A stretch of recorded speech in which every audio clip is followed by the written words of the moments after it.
Hello. Alright, you caught me in the middle of an update of Cali. Alright. So yeah, what we got? We got day 11. Just trying to update my Sublime text quick. So it's telling me I need to update. Probably close it as well.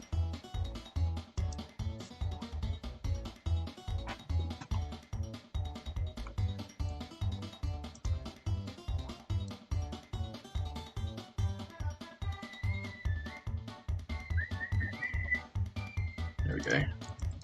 Cool, right. Thing is up to date. So yeah, day 11, memory forensics. Not all gifts are nice. The elves in Santa's Security Operations Centre are hard at work checking their monitoring dashboards when Elf McDave, one of the workshop employees, knocks on the door. The elf says, "I've just clicked on something and now my workstation's behaving all kinds of weird ways. Can you take a look?" Elf McSkidy tasks you, Elf McBlue, to investigate the workstation.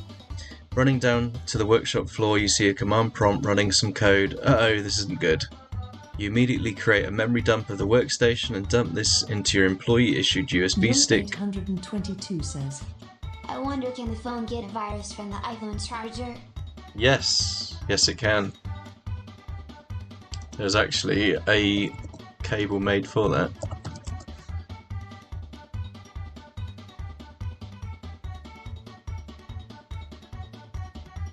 So this OMG cable, if it wants to load up.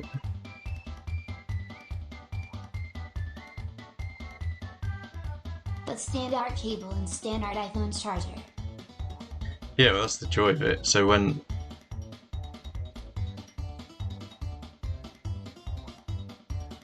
Is it going to work? Shitty slow connection. Right, there we go. So, you go on here, you buy one of these tiers, you get the lightning white end and a USB end, and all of the stuff that does the payload is in the cable. So you leave it plugged into a standard iPhone charger. The cable, as soon as they plug it into a phone, phones the device, and away you go. Yeah, just ducky script, payload, self-destruction, geofence, Wi-Fi trigger, all kinds of shit. Stop. So yeah, have fun with that. Sex says, web link. So you create a memory dump of the workstation, I'll put it on your USB stick and returning to the SOC for further analysis. You plug the USB into your workstation and begin your investigation. So what is memory forensics? Memory forensics is the analysis of volatile memory that's in use when a computer is powered on. Computers use dedicated storage devices called random access memory to remember what is being performed on the computer at that time. RAM is extremely quick and is the preferred method of storing and accessing data, however it's limited compared to the storage devices such as hard drives. This type of data is volatile because it will be deleted when the computer is powered off. RAM stores data such as your clipboard and unsaved files. We can analyze a computer's memory to see what the applications or processes, what network connections are being made, many other useful pieces of information. For example, we can analyze the memory of a computer infected with malware and see what the malware was doing at that time. Let's think about cooking. Normally you store all of your food in the fridge. A hard drive is the fridge. When you're cooking, you're storing ingredients on the kitchen counter so that you can quickly access them. The kitchen counter RAM is much smaller than the fridge. So why is memory forensics useful? It's an extremely important element when investigating a computer. Memory dump is a full capture of what was happening on the computer at the time. For example, network connections or things running in the background. Most of the time, malicious code attempts to hide from the user, however it cannot hide from memory. We can use this capture of the memory for analysis at a later date, especially when your machine expires. Especially if the memory of the computer will eventually be lost. For example, if we power off the computer to prevent malware from spreading. By analysing the memory, we can discover exactly what the malware was doing, who it was in contact with, and so forth. What is this song? Yoshi's Story. Okay. So, an introduction to processes. At the simplest, a process is a running program. For example, a process is created when running an instance of Notepad. You have multiple processes for an application. For example, running 3 instances of Notepad creates 3 processes. This is important to know because being able to determine what processes were running on the computer will tell us what applications were running at the time. On Windows, we can use the Task Manager to view and manage the processes running on the computer. Young 822 says, Does it work if we plug in the charger and connect the phone? I mean, I want to connect the phone to the computer. I will plug it into the home outlet. Yeah, I think so. The thing that does the attack is the cable. It won't attack the outlet, but it'll attack a phone that you plug on it. Ah, okay. Thanks. So on a computer, processes are usually categorized into 2 groups. You have user processes and background processes. User processes are programs that the user launched, for example, text editors, web browsers. Notepad.exe, this is a text editor that is launched by the user. Background processes are automatically launched and managed by the operating system and are often essential for the operating system to behave correctly. DWM.exe is an essential process for Windows that is responsible for displaying windows and applications on the computer. Let's turn this down, it still feels a bit loud.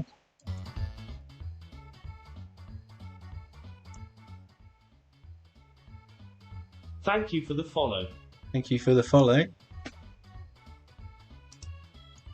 So, introducing volatility. Volatility is an open source memory forensics toolkit written in Python. Volatility allows us to analyze memory dumps taken from Windows, Linux, and Mac OS. It's an extremely popular tool in memory forensics. For example, volatility will allow us to list all processes that are running on the device at the time of the capture, list the active and closed network connections, use Yara rules to search for indicators of malware, retrieved hashed passwords, clipboard contents and contents of the command prompt, and much, much more. Once volatility and its requirement, i.e. Python, are installed, volatility can be run using Python 3 vol.py. The terminal below shows volatility's help menu. Today's task will cover Volatility 3, which was initially released in 2020 to replace the deprecated Volatility 2 framework. Volatility requires a few arguments to run. So you call volatility, any of the options such as name, location of the memory dump, and the action that you wish to perform, what plugins you want to use. We'll come on to these shortly. So here's the syntax. TAC F provides the name and location of the memory dump. TAC V increases verbosity. TAC P allows you to override the default location where plugins are stored. And TAC O allows you to specify where an extracted process or DLL is stored. Finally, we need to decide what to analyze we need to decide what we want to analyze the image for. Volatility uses plugins to perform analysis such as listing processes, listing network connections, listing contents of clipboard, notepad, command prompt, and much more. If you're curious, you can read the documentation here. In this task, we're going to use volatility to see what the operating system, the memory dump, is from. We're going to see what processes were running at the time of capture, and we're going to see what connections are being made at the time of capture. To use volatility to analyze an image, before proceeding with our analysis, we need to confirm the operating system of the device. We need to confirm this because it will determine what plugins we can use. So let's first use Image Info plugin to analyze our memory dump and determine the operating system. To do this, you'll need to use the following command: Remember to include our memory dump by using the F option. I'm guessing I need to do this from an attack VM, so let's start the box. Yeah, here we go. So we got a side by side, which means I need to move my giant head.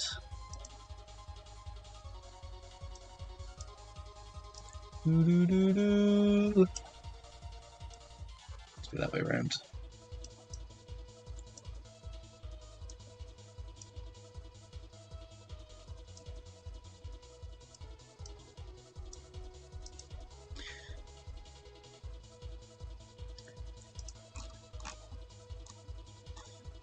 Alright, so let's go back to where it said start.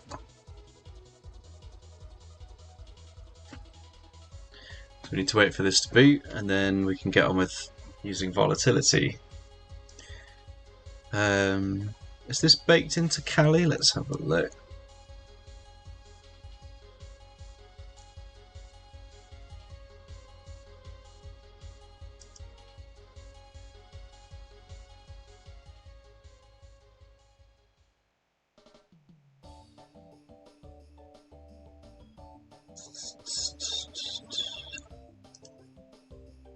Kali volatility.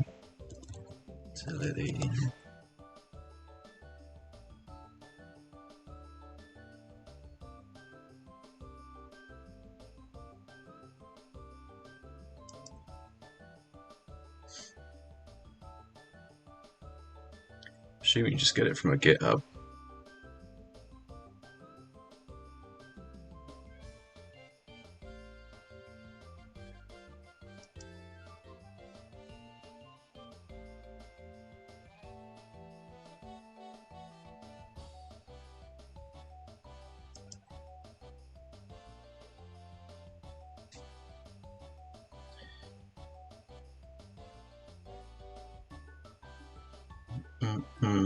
Where'd you download it from?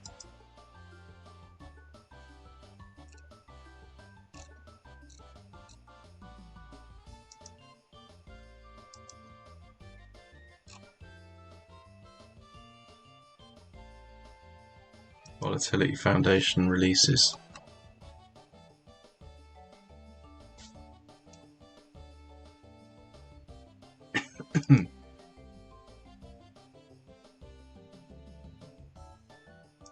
GitHub page, that's what we want.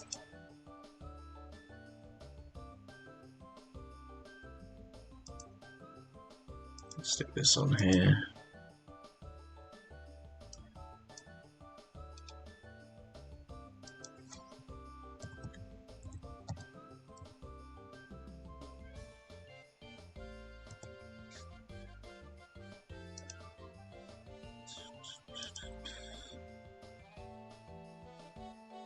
So releases, get the latest release.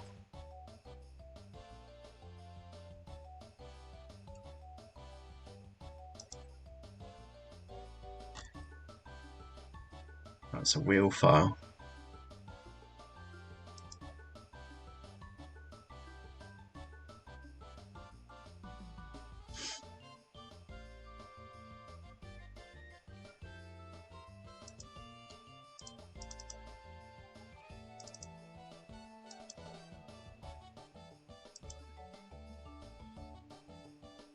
Is it still loading? I'm so hot today. Let's ditch the hoodie.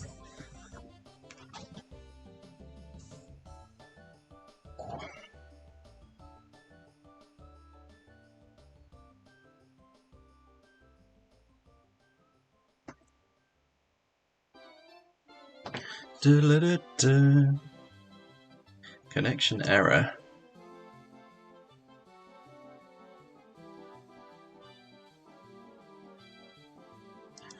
Right, there we go. You see that alright? Just about.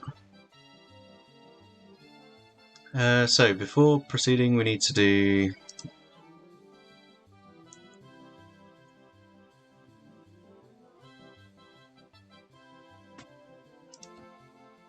Python 3 vol.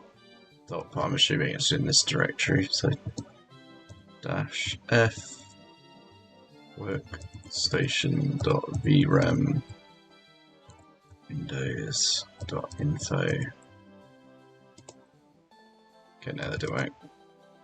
Volatility 3, CD, volatility 3, ls. Okay, that's better.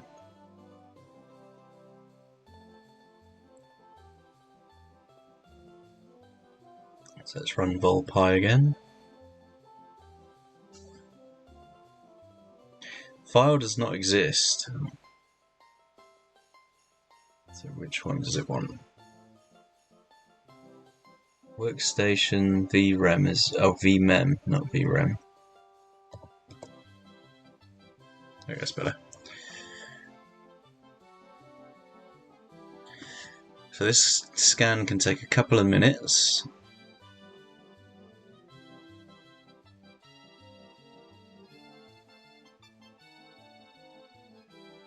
It should output something like that. So great, we can see that volatility has confirmed the operating system is Windows. With this information we now need to know we need to use the Windows subset of plugins with volatility. The plugins that are going to be used in today's task are detailed in the table below. So plist will list the plugin list, discovers which processes were running on the system. psscan, this plugin allows to analyze the specific process further, so you can see what the process was doing. Dump files allows us to export the process where we can we can perform further analysis such as static or dynamic analysis. This exports the binary and allows us to further analyze it through static or dynamic analysis. Netstat, this plugin lists all network connections at the time of capture to understand what connections were being made. For example, what process was causing the computer to connect to a malicious service. We can use this IP address to implement defensive measures on other devices. For example, if we know an IP address is malicious, another device is communicating it, then we know that that device is also infected.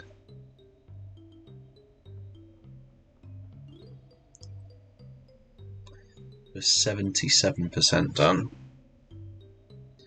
Please note that this isn't not all of the possible plugins. An extensive list of the plugins is here. So showing these plugins in use, so plist lists the processes. So this is similar to Task Manager. pscan, how does this differ? What's coming out? Looks more or less the same.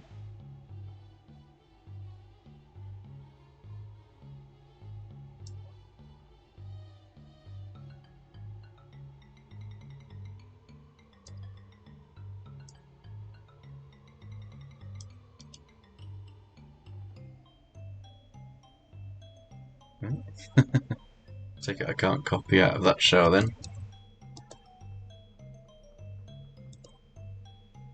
Alright.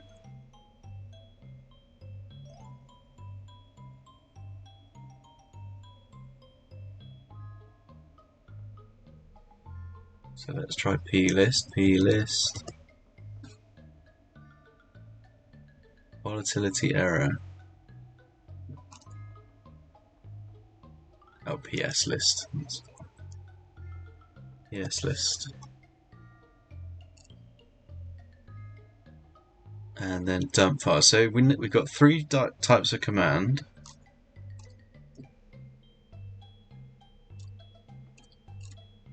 So what's the flags?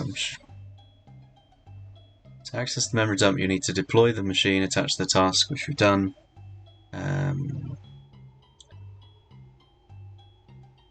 We found the file, so that's okay. So what is the Windows version number that the memory image is captured? So I'm assuming this should be on that first scan. Major version 10. So major version 10. So it's the Windows 10 box.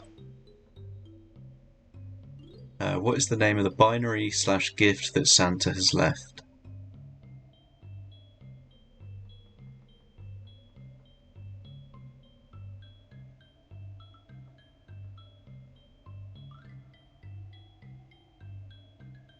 So let's just look down here. We've got like Microsoft Edge, Skype, Command CMD, mysterygif.exe.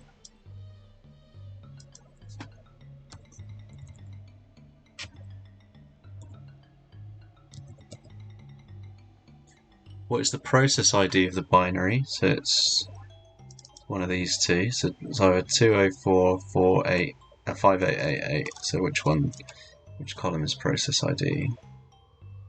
Top one.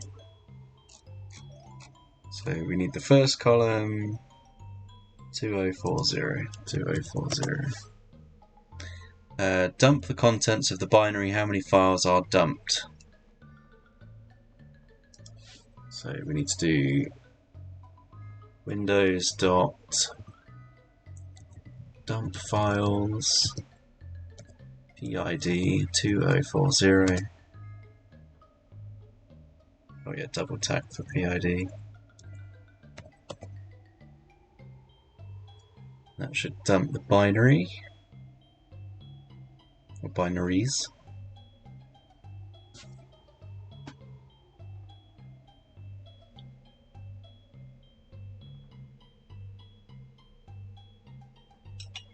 Quite a few.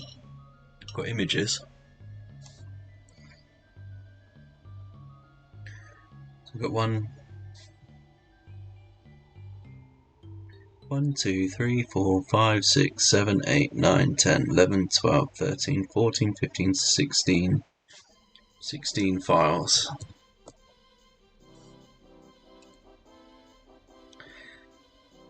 Cool, so that's it. So if you want to learn more about volatility, there's a dedicated room. For more content on forensics, we have a full digital forensics and incident response module. I haven't done either of those, so that would be something to do in the future. What were the hints out of interest? Use windows.info. Use PS list. Use PS scan. And put the, yeah, okay, so just telling you the commands, that's fine, it's not rocket science. Cool, so that was a fairly easy one.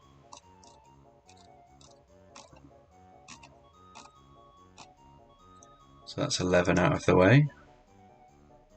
Let's do 12. Actually, if I refresh, it should pull out 13 as well.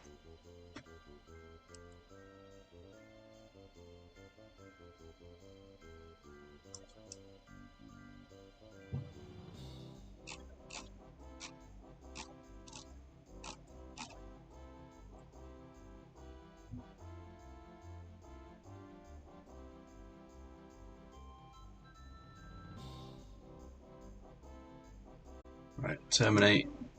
I don't need that box now. So we should have 12 and... do we have 13? Yeah, cool.